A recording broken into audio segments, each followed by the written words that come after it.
bienvenue dans cette nouvelle vidéo de notre série sur le vocabulaire d'escrime. On a déjà parlé du coup droit dans une précédente vidéo. Aujourd'hui, nous allons vous montrer les deux dernières attaques simples, le dégagement et le coupé. Deux mouvements dans une seule vidéo? Oui, pour qu'on voit bien la distinction entre les deux, le coupé ayant tendance à être confondu avec le dégagement dès qu'on passe en ligne basse. Dégagement et coupé consistent tous deux à changer de ligne en contournant la coquille de l'adversaire pour aller toucher une cible qui n'est pas protégée. Il y a deux chemins pour contourner la coquille, sur cet exemple, par là et par là. L'un est un coupé, l'autre un dégagement. Qui est qui? Ça va dépendre de si on est en ligne haute ou basse. Vous avez suivi? Non? Alors on va demander à nos deux escrimeurs, aujourd'hui Henri et Julien, de nous montrer bien comme il faut. D'abord, le coupé. En ligne haute. Le coupé consiste à contourner la coquille de l'adversaire en passant devant sa pointe. On coupe la ligne imaginaire que trace la lame adverse. Henri passe bien devant la pointe de Julien pour changer de ligne avant d'allonger son bras. Maintenant, le dégagement en ligne haute. Cette fois, on va passer sous la lame de l'adversaire. On peut faire un dégagement après un engagement ou, comme le fait Henri, pour se sortir d'une parade. Mettons-nous à la place d'Henri pour bien voir la trajectoire de sa lame.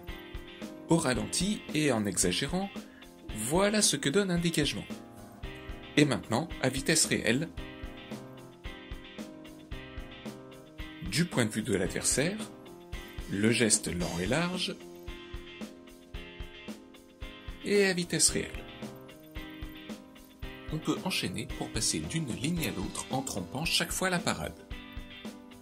Tout ce qu'on a fait en ligne haute, on le fait aussi en ligne basse, surtout à l'épée. Le coupé consiste toujours à passer devant la pointe adverse. Donc, ça, c'est un coupé. Vu par l'attaquant,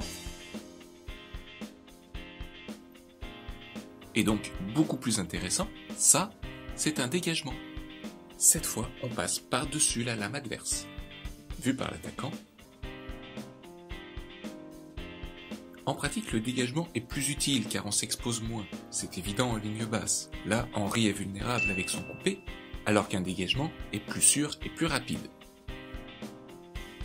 Et rien n'empêche de finir ce dégagement dans une ligne haute, par exemple pour toucher à la main.